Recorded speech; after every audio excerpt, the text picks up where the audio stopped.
और आइए हम चलते हैं श्री भागवत भगवान की ओर। उसके पूर्व भगवान का 2 मिनट नाम संकीर्तन करते हुए कहा जाता है कि संकीर्तन करने से हमारे सभी पाप दूर हो जाते हैं। हमारे मन में विकृति आती है, मन में हमारे ईर्ष्या भाव जाता है, हमारे मन को अवरुद्ध करते हैं, तो उन्हीं की तृष्णा मिटाने के लिए भगवान नाम संकीर्तन हम करते हैं। आइए हम चलते हैं भगवान गोपाल के संकीर्तन की ओर। सभी लोग बढ़िया तारी की सेवा करते हुए और झूमते हुए बढ़िया भगवान का कीर्तन करेंगे। बोलिए भागवत भगवान की जय जय श्री राधे श्री कृष्ण श्री राधे श्री राधे जय जय श्री कृष्ण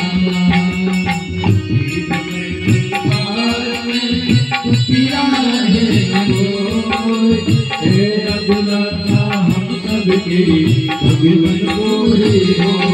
जय जय श्री राधे जय जय श्री कृष्ण जय जय श्री राधे जय जय श्री कृष्ण। ताली की सेवा करते हुए कविदास महाराज जो हमारे जीवन को शुद्ध करते हैं। आइए हम ताली की सेवा करते हुए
श्री राधे जय जय श्री कृष्ण जय जय श्री राधे जय जय श्री कृष्ण।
जय श्री राधे जय जय श्री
बोले भागवत महापुराण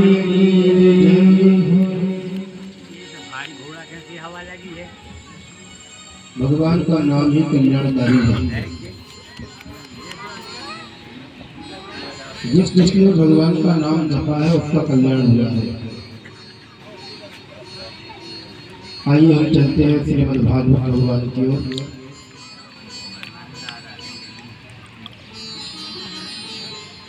वरीयाने सते प्रश्ना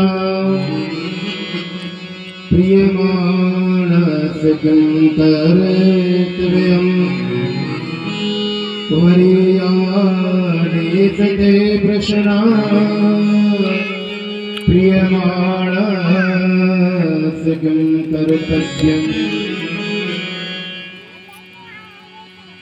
जब कल हम संध्या कालीन सत्र में श्रीमद् भागवत भगवान श्रवण कर रहे थे अपने सभी। कल कथा ब्राह्म हुई थी। शिष्यों ने वहां उसका बहुत स्वागत किया। हे राजर्षि, आप 7 दिन का श्राप लग गया है और सही बात है। 7 दिन का श्राप हम सभी को लगा है। परीक्षित जी महाराज अकेले को नहीं लगा।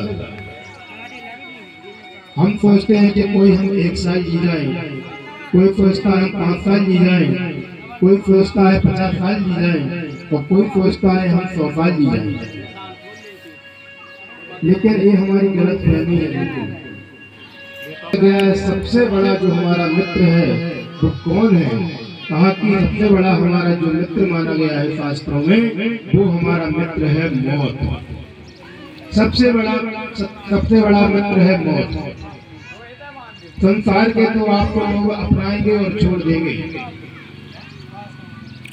संसार के लोग, कई लोग आएंगे ही और कई लोग चले जाएंगे। सब लोग थोड़े समय के लिए मिलेंगे और चले जाएंगे। लेकिन एक हमारी मौत है जो हमारी मित्र है, सच्ची एक ना एक दिन आपको गले से जरूर लगाएगी। आप कितना भी बचना चाहो लेकिन मौत से बच नहीं सकते। राजा परीक्षित जी महाराज जी के लिए श्राप लग गया। 7 दिन में हमें का अब क्या किया जाए, का उसके लिए क्या किया जाए। तभी वहां पर यही परामर्श चल रहा था, क्या किया जाए क्या किया जाए। तभी वहां पर अवधूतधारी वेशधारी भगवान श्री सुखदेव भगवान का प्राकट हो गया। बोल सुखदेव भगवान की जय। सुखदेव भगवान वहां विराजमान हो गए। तुरंत राजा परीक्षित जी ने प्रश्न कर लिया, हे राजर्षि, हे ब्रह्मर्षि, हे शनि परमात्मा, किसी को अगर 7 दिन का श्राप लग जाए, वो भी तक्षक नाग डसने का श्राप, श्री सुखदेव भगवान कहते हैं उसके लिए तो एक ही है जो ग्रंथ का नाम है श्रीमद् भागवत महापुराण। क्योंकि हमारे 7 दिन की श्रीमद् भागवत कथा तुम श्रवण कर लोगे तो तुम्हारी जो श्राप लगा है, श्राप से तुम मुक्त हो जाओगे। कहा प्रभु हमारे लिए श्रवण कराइए। तब यहाँ श्री सुखदेव भगवान बैठे हुए हैं, विराजमान हुए हैं। राजा परीक्षित जी महाराज जी ने पूजन किया है, चंदन चावल का पूजन किया, चरण पादुका का पूजन किया। हमारे घर में संत ब्राह्मण आते हैं तो हमारे लिए सेवा जरूर करना चाहिए। जिस प्रकार राजा परीक्षित जी महाराज जी ने सुखदेव भगवान का स्वागत सम्मान किया, हमारे घर में भी संत ब्राह्मण कन्या अतिथि हमारे पूजनीय व्यक्ति आते हैं तो हमारे लिए जरूर उनका स्वागत सम्मान करना चाहिए। स्वागत सम्मान करने से क्या फायदा होता है? आयु विद्या यशो धनम, हमारी आयु बढ़ जाती है। थोड़ी बहुत हमारे जीवन में परेशानी होती है कि हमारे जीवन में कुछ दुर्घटना लिखी रहती है, कुछ परेशानी होती है। अगर बड़ों को प्रणाम करोगे, संतों का सम्मान करोगे, ब्राह्मणों का सम्मान करोगे, हो सकता है वो दुर्घटना ना हो। आयु बढ़ जाती है, आयु बढ़ने लगती है। फिर है बल, हमारा मनोबल अच्छा हो जाता है। इसलिए हमें बड़ों को प्रणाम करना चाहिए। जहां पर सुखदेव भगवान विराजमान हुए उस स्थान का नाम पड़ा गया सुखकाल। जहां पर सुखदेव भगवान विराजमान हुए, पहले कोई नाम नहीं था, लेकिन जहां पर सुखदेव भगवान विराजमान हो गए उस तीर्थ का नाम पड़ गया सुखकाल। गुरुदेव आप हमारे लिए बताइए, मुझे बहुत चिंता हो रही। राजन तुम चिंता क्यों करते हो? तुम्हारे लिए तो साथ बहुत है। चिंता न करो राजन, 7 दिन बाकी है, घड़ी भर में ही परलोक प्राप्त होता है। खड़वांग जैसे राजा का मोक्ष घड़ी 2 में हुआ था, तेरा तो शरीर अभी 7 दिन बाकी है। मेरा ये कथन है, ऋषि मुनि साक्षी है, भागवत पुराण से कष्ट सब मिट जाते हैं। देखता हूँ आज से तुम्हारे लिए राजमार्ग मोक्ष द्वार कैसे नहीं खुलता है। परीक्षित तुम केवल 7 दिन एक आसन पर बैठो, एक आसन पर बैठो। हम सब कुछ तो कर सकते लेकिन आसन पर नहीं बैठ सकते। अगर आप कोई से कह दें कि भैया एक काम करो, 1 घंटा भजन करने बैठ जाओ, तो 1 घंटे भजन होने वाला नहीं है। क्यों? क्योंकि हमने आसन नहीं जीता। सबसे बड़ा जो सहयोग मिलता है भजन में वो मिलता है बैठना। जब तक आप बैठोगे नहीं तब तक आपको मन भगवान परमात्मा में लगेगा ही नहीं। चलते फिरते कब तक भजन करोगे? आपका मन यहाँ जा रहा है, आपका मन वहां जा रहा है, आपका मन यहाँ जा रहा है, लेकिन जब तक बैठोगे नहीं तब तक परमात्मा का भजन नहीं कर पाओगे। इसलिए सबसे ज्यादा सहयोग प्राप्त हुआ है कि जाएगी और तुम्हारे लिए इतिहास गवाह करेगा कि राजा परीक्षित जी ने श्रीमद् भागवत की कथा श्रवण करी थी, उससे उनका परलोक स्वर्ग गया। इतिहास गवाह हो जाएगा। आसन जीतो, श्रीमद् भागवत कथा सुनता है उनके पापों का नाश हो जाता है। जो व्यक्ति एक मन होकर श्रद्धा से विश्वास से भगवान की कथा श्रवण करता है उसको भगवान की प्राप्ति जरूर होती है। तो श्री राजा परीक्षित जी महाराज जी ने कहा, प्रभु मैं आपकी प्रार्थना करना चाहता हूँ, आप मुझे कथा श्रवण कराएं। तब यहाँ पर सुखदेव भगवान का ध्यान, मुनिमान दोष मैं गुरुवर मैं आपको प्रणाम करता हूँ, आप हमारी कथा श्रवण कराइए। कहा गया इसके पहले तो श्री सूत जी महाराज की कथा श्रवण कराए। श्रीमद् भागवत महापुराण में तीसरे स्कंद से ही श्री सुखदेव भगवान ने कथा श्रवण कराई। उसके बाद पहले श्री सूत जी महाराज जी कथा श्रवण कराते हैं, तब जाकर भगवान राजा परीक्षित जी का मोक्ष कराते हैं। और धीरे धीरे करके आगे श्री सुखदेव भगवान बड़ी प्यारी कथा श्रवण करा रहे हैं। परीक्षित ने कहा, गुरुवर इस संसार को परमात्मा क्यों बनाते हैं?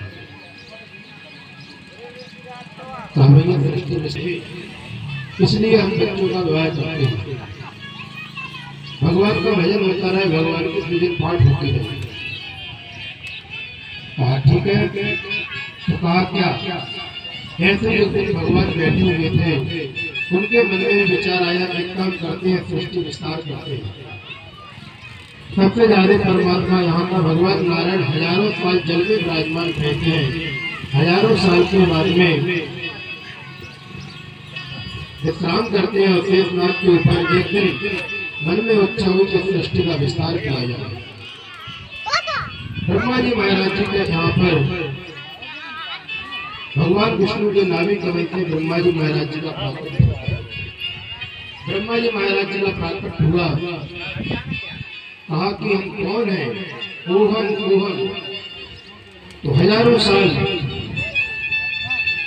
साल ब्रह्मा जी महाराज जी किसी तलाश में रहे कि हमारे पिता कौन है, ओहम हम कहाँ से आए। तब आकाशवाणी हो गई कि आप तब करोगे। तब के सहारे से ब्रह्मा जी महाराज जी को पता लगा कि हम भगवान विष्णु के पुत्र हैं। अब बताइए क्या किया जाए? कहा एक काम करो, आप सृष्टि करो। पहले सृष्टि कैसी होती थी? संकल्प से। आपके मन में विचार आ गया कि हमारे यहाँ एक पुत्र हो जाए, हमारे यहाँ 5 पुत्र हो जाए, हमारे यहाँ 100 पुत्र हो जाए, तो तुरंत ही 100 पुत्र हो जाते थे। ब्रह्मा जी महाराज जी ने मन में संकल्प लिया और उनके यहाँ से 10 पुत्र का जन्म हो गया। पहले तो यहाँ पर कहा गया एक बेटा, 10 पुत्र का यहाँ दशरथियों का जन्म हुआ। लेकिन ब्रह्मा जी महाराज जी ने सोचा अगर एक पुत्र चला जाता है संसार में कितना दुख होता, हमारे हजारों बेटा मरेंगे, हजारों बेटों का जन्म होगा, हमारे दुख नहीं होगा। तब जाकर श्रीमद् भागवत भगवान की कथा विष्णु भगवान ने चतुर्श्लोकी प्रदान कर दी। ठीक है, आपका इससे जो आप भजन करोगे श्रीमद् भागवत भगवान के प्रभाव से आपको दुख नहीं होगा। आप सृष्टि विस्तार भी करोगे, आपके बच्चे समाप्त भी होंगे, आपको बच्चा जन्म होगा तो उससे दुख नहीं होगा। क्यों? मानस में कहा है कि शरीर से जो पाप करता है उसका हमारे लिए खराब फल प्राप्त होता है, जो इस माया से अच्छे पुण्य करता है उसके लिए अच्छा पुण्य प्राप्त होता है। तभी तो कहा गया है हमारा शरीर ही एक साधन है।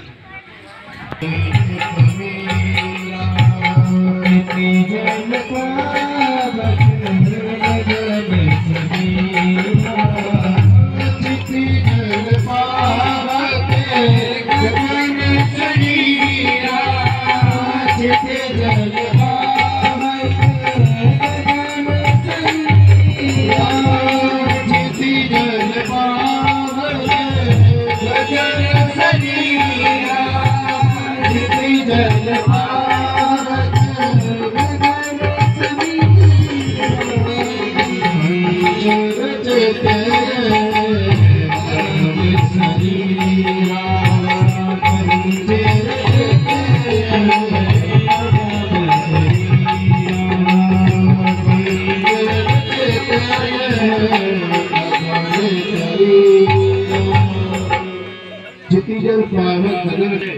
भगवान का हमारा धाम कैसे प्राप्त होगा? कहा एक ही काम करना है आपको, अपने शरीर को साधन बना लो,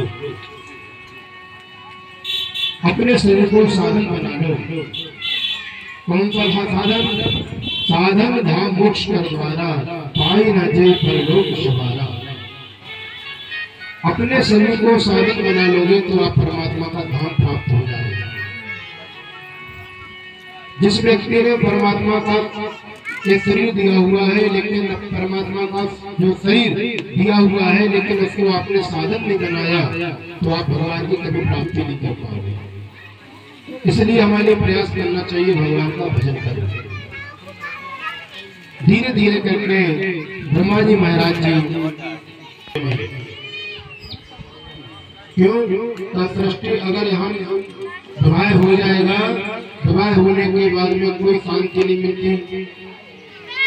कैसे शांति नहीं मिलती भैया? क्यों कहते हो? कहा भैया इतना काम रहता है, शादी ब्याह के बाद में दिन भर कहती रहती है मार्केट से ये लाओ हमारे लिए वो लाओ। इसलिए हम सृष्टि के चक्कर में पड़ने वाले नहीं। अरे वर्ड तो छोड़ो, क्या बोलना है तो मानने को तैयार। चाहे तुम कुछ भी उल्टा सीधा कह दो, चाहे अच्छा कह दो, बुरा कह दो, पत्नी मानने को तैयार। पहली साल जैसे एक साल निकली, दूसरी बार में पत्नी बोलना चालू करती है, पति सुनता है। पत्नी अब जो कुछ कहेगी पति को सुनना पड़ेगा। क्यों? भैया बाहर इज्जत का सवाल है, इसलिए जो घर में होगा वो आपको सुनना पड़ेगा। बेचारा पति सुनता रहता है। अब भैया शादी के बाद तीसरी साल लगी तो क्या होता है? कहते हैं पति पहली साल में पति बोलता है, पत्नी सुनती है। दूसरी साल में पत्नी बोलती है, पति सुनता है। और तीसरी साल में तो विचित्र घटना घटती है। कौन सी? कहा कि पति भी बोलता है और पत्नी भी बोलती, भैया पड़ोसी सुनते हैं। होता नहीं भैया, फिर तो भैया कुछ नहीं होता है। पति की बात पत्नी नहीं मानती, पत्नी की बात फिर क्या किया जाए? सरकार कहने लगे इसलिए हम शादी के चक्कर में पड़ने वाले नहीं। कहा ठीक है। तब यहाँ ब्रह्मा जी महाराज जी को लोग से तो कुछ नहीं कह पाए, लेकिन धीरे धीरे क्या होता है कि जब हम अपने माध्यम ही शक्ति को प्राप्त किया। भाई मेरा शिव महापुराण था पिछले हैदराबाद में, तो शिव महापुराण आया है कि शिव महापुराण में इससे काम करते हैं कि सृष्टि करने लगती है। शंकर भगवान ने कहा कि एक काम करो, मानसिक सृष्टि का पैदा कर दिया। हजारों भूत, हजारों प्रेत, पिशाच, रात्रि, मारीच, गण, बेता, जितने भी राक्षस हैं शंकर ने सब प्रकट कर दिया, सभी प्रकट कर दिया। अब क्या हुआ? शंकर भगवान ने प्रकट तो कर दिए, अब लेकिन भूत प्रेतों को बड़ी भूख लगी, बड़ी भूख लगाई। अरे बच्चे लोग रोते हैं भूख के लिए, तो आपने किसको प्रकट किया? कहा हमने शंकर भगवान को। शंकर भगवान ने हमें प्रकट किया। तो भैया आप दादाजी को कह रहे हैं, हमारे आप हो गए हमारे दादाजी और हम हो गए।